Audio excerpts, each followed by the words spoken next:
Good morning, Thailand. My name is Alex. And I'm Jay. I hope you had a happy Halloween weekend, but we got some news stories for you today, this Monday, November 3rd. Before we dive into it, please remember to subscribe to the Thaiger to stay up to date on all things Thailand. Now, today, we'll be talking about a resurgence in Chinese tourism to the land of smiles heading into the high season. Ex-Prince Andrew's scandalous escapades in Thailand coming to light. And a little later, a massive drug-fueled sex party in Bangkok gets raided by the police. We're going to dive right into it, though, with our first story. Going to start off with some good news today. Thailand has signaled to China that, hey, there's going to be no casino legalization as tourism push continues. That's right, Thailand's prime minister affirmed that the country will not legalize casinos, reassuring Chinese authorities amid discussions on boosting tourism. The government emphasized it will grow its economy through talent, products, and technology rather than gambling. Public opposition to casinos was cited as a key reason the gambling law draft was paused. China reportedly welcomed Thailand's positions and noted that it discourages its citizens from traveling abroad solely for casinos, unless it's to Macau, of course.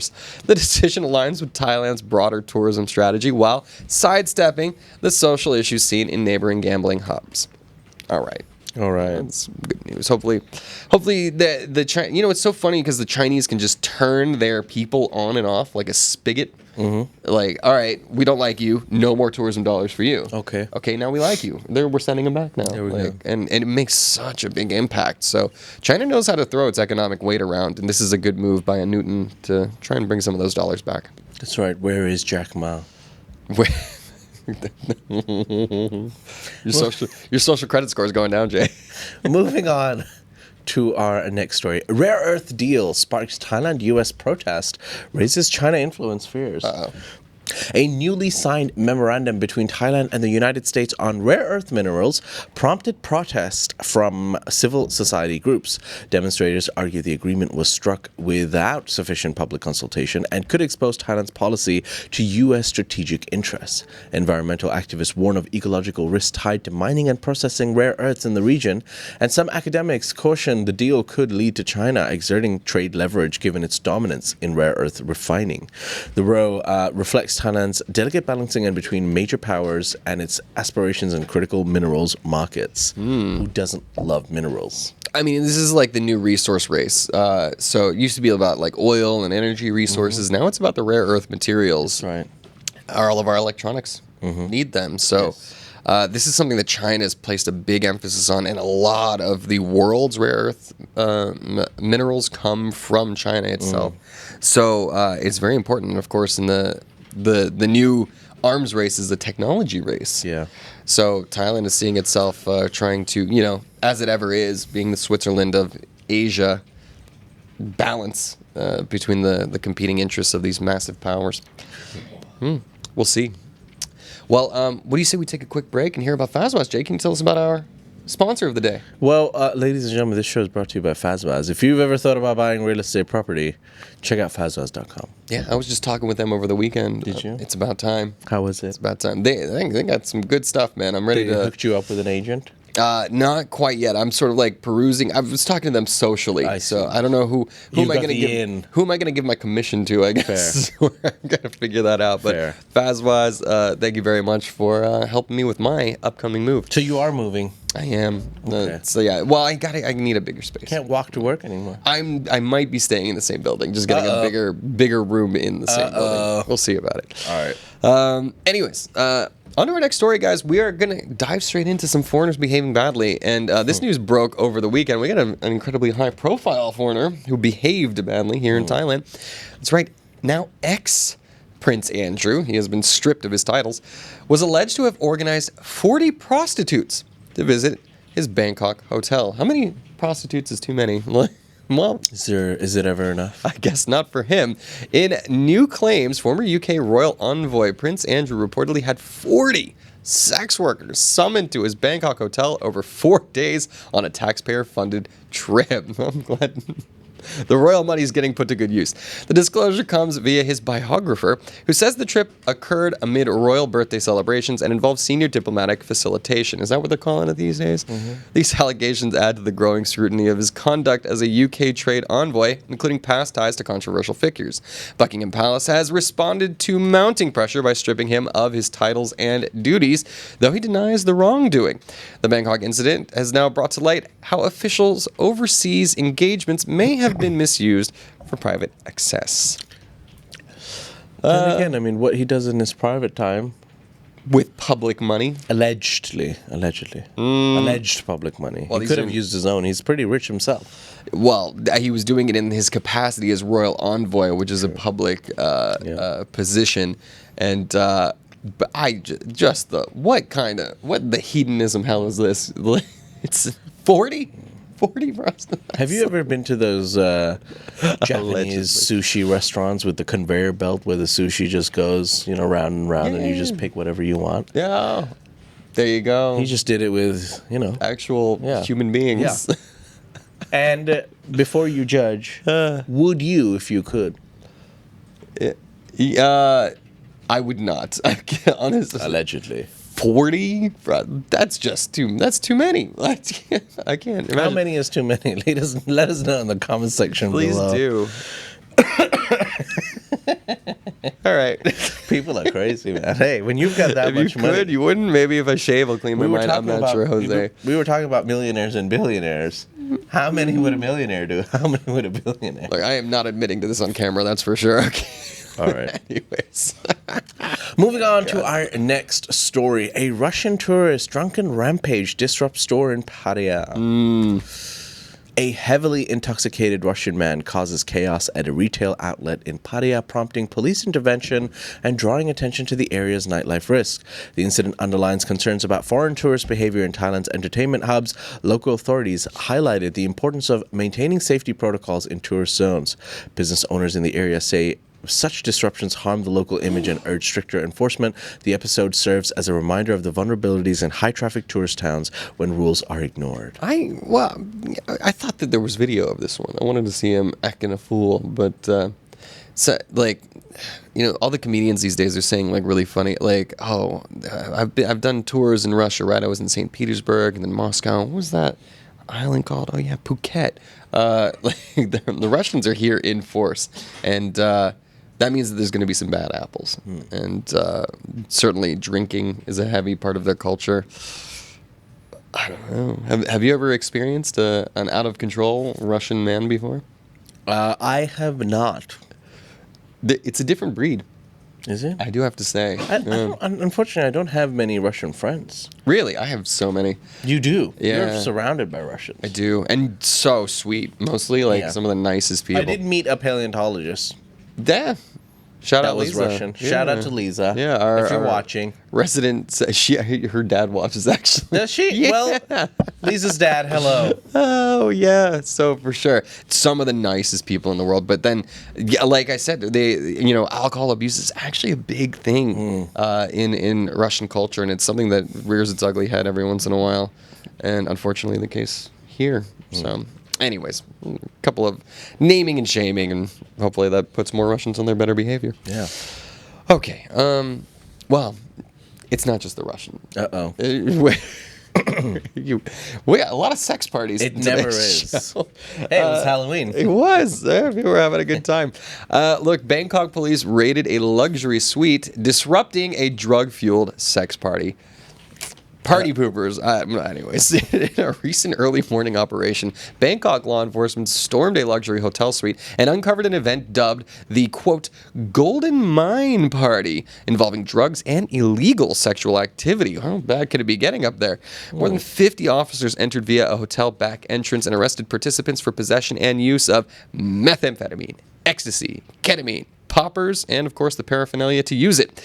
The youngest suspect was just 27, and organizers were linked to a prior similar raid. Police say the event was deliberately gay-oriented and hosted in a high-end hotel in the Watana district, targeting affluent attendees. Do we get the picture of the guys, the police holding up the evidence? Oh. Did you see the Okay. cop? There's like one cop. He's holding up a condom. He's like, "Look, we got the evidence." Yep, there it is. Yeah. I don't know. Like, look, obviously, a lot of drugs, illegal.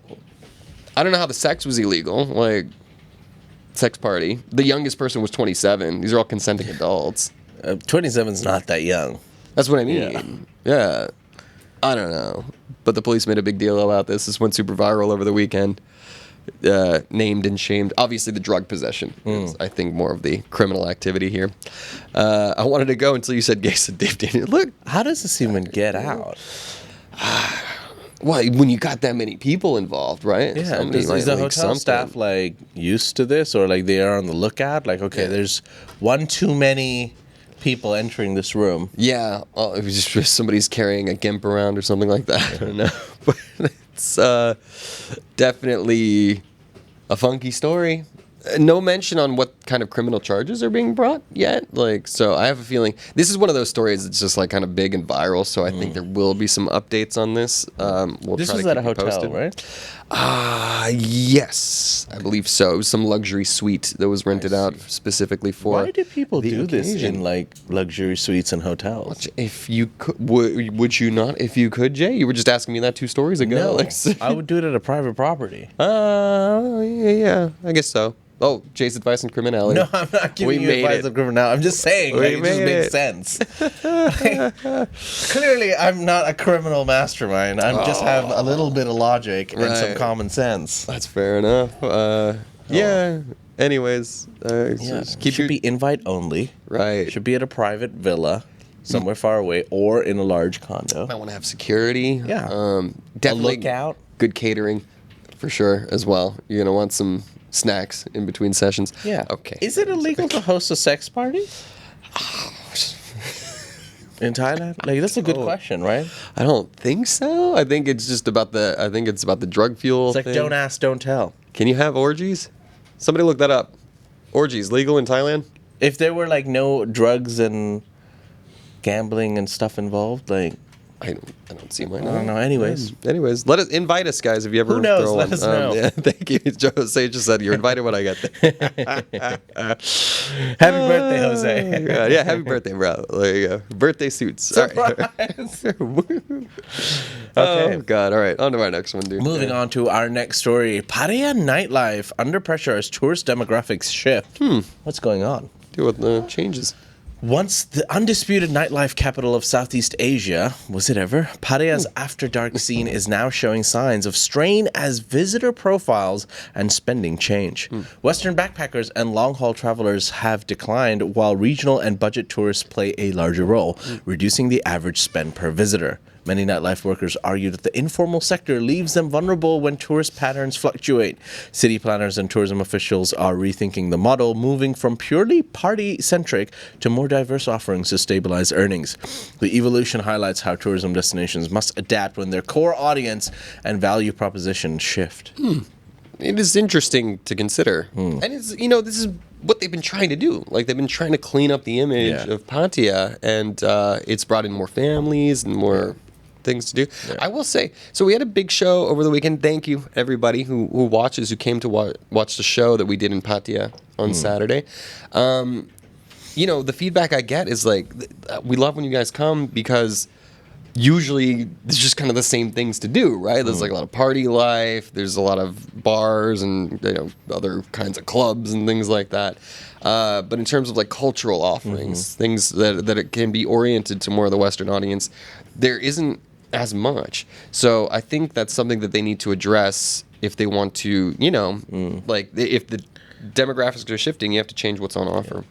It's very difficult image to shake off because it is extremely popular and they will attract those kind of tourists, and there are a lot of nighttime establishments, but there's also like, I think if I had to go to Pattaya, I'd probably go to Jomtien area. Much beautiful beach, nice people, a lot of expats, a lot of locals, a lot of families, very nice atmosphere. Pattaya can be absolutely lovely. It's a great place for a holiday too. Yeah. I love the just city. to go chill and hang out, but can't And the government has also tried over the years to make it more family focused. They once tried to make it a Muslim hub, which sounds comical, but yes, again, there are certain parts of Pattaya that are very could be very PG.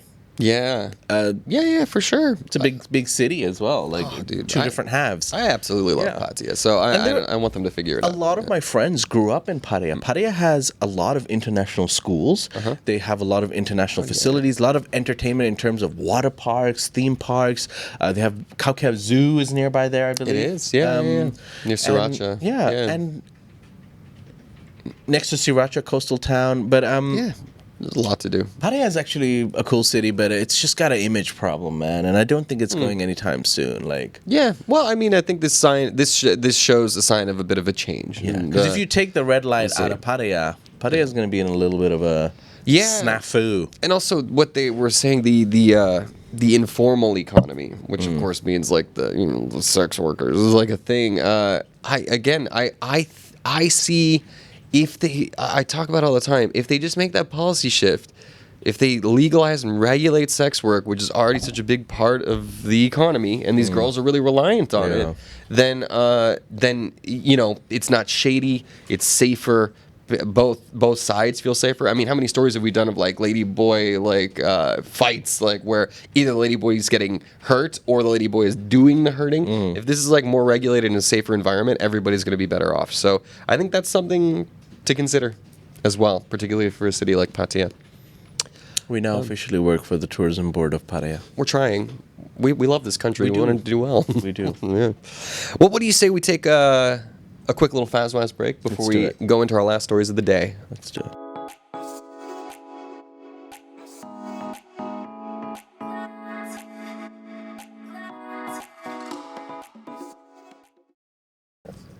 Because we covered. Hello, and we're welcome back. Hi. We were here the whole time, believe it or not. Yeah. Thank you, Fazwaz, for sponsoring the show. Hey! April! We've got a new member to the team, April G. McKinley! Thank you for becoming a Tiger Cub. Appreciate the love, April. You're the best, April. Thank you so much for supporting the channel. As we love chatting with you every day, and now you are a part of the family. Cool. All right. Well, let's get into our last two stories. Let's do it. So, we were seeing, obviously, we were talking about Queen Sirikit's passing and the impact that might have on events and nightlife and things like that. Everything was canceled for the first weekend. Then it seemed like things were getting a little bit back to normal. There were more events on, but some are still being canceled. So I did want to call attention to one of Thailand's biggest events, and that is, of course, the Full Moon Party down in Koh Phangan. The November Full Moon Party has indeed been canceled as Thailand continues this mourning period. So, of course, the iconic monthly beach party on Hadrin, scheduled for November 5th, has been canceled after the passing of Queen Mother Sirikit triggered national mourning. Organizers confirmed both the Full Moon Party and the Companion Jungle Experience event will not take place this month. The nation's somber mood has led to broader public gathering restrictions and a change in tone for entertainment venues. While traditional Loi Krathong celebrations will proceed, they will be altered to reflect respect and cultural formality. The cancellation signals an interplay of national sentiment and Thailand's vibrant tourist event industry. So, bit of a bummer. Obviously, of course, this is, I think we were talking about like what is going to be something that will be allowed, what's not. Big open air events appear to be the things that are being shut down a little bit. Yeah. Things that are like in enclosed spaces appear to be more okay. So, just if you're planning any, events or something like that, just check and make sure if things are still going and proceeding as normal, because we're still in a weird sort of flux phase. What I realized is that a lot of the events in the smaller towns have been canceled. Hua Hin canceled. Color. Color Hua Hin. So sad. It's true. It's my friend Corin. It's a bummer. Yeah, we love Color. We love Corin. Hua Hin Color was canceled. Can't go see my favorite DJ. Oh, no. It's a bummer because a lot of livelihoods are relying on it, right? Yeah. Like these big events. Canceled a lot of events. Samui canceled a few events, but Bangkok, some of the major events continued. Indeed, yeah, like Which Monster I Jam. thought, yeah, we were talking about this on the car coming back from Monster Jam. That like I thought, as the capital, it would kind of set more the tone for formal. everyone. Yeah. But I guess there's a lot larger investments here. I don't know, I'm just Yeah. making excuses now, but there were a lot of events that continued, which was great for the public because the people get affected. Yeah. And people get excited for Halloween, and they've made plans, and they travel here for certain things and paid for certain tickets. Oh man, the amount of money involved in some of these events, entire businesses would fold if Yeah. if Monster Jam didn't Yeah, go off, which we true. did go to. Jen Monster was Jam was asking. a good time. It was pretty fun. But the amount of money that would have been lost is Yeah. just, it would have ruined people. Yeah. So it was very fortunate they were able to go on, and that's something that needs to be considered. Of course, cultural sensitivity is very important, understanding the country that we're living in. But we've already been talking about the economy, and this is a big part of it too. So. Anyways, we're on to our last story, Jay. All right. Our last story today talks about Cambodia withdrawing from Miss Universe 2025 in Thailand amid bilateral tensions. Cambodia's license holder organization announced it will not send its contestant to the upcoming Miss Universe 2025 pageant being hosted in Thailand, citing unresolved diplomatic tensions between the two countries. The contestant reportedly traveled to Thailand despite the official withdrawal decision. Phnom Penh's move highlights how even global cultural events can be impacted by regional geopolitics. The Cambodian organization emphasized it would not bear responsibility if participation posed any risk to the country or the individual. The incident adds a new dimension to Thai-Cambodian relations at a moment when Thailand aims to shine through high-profile international hosting.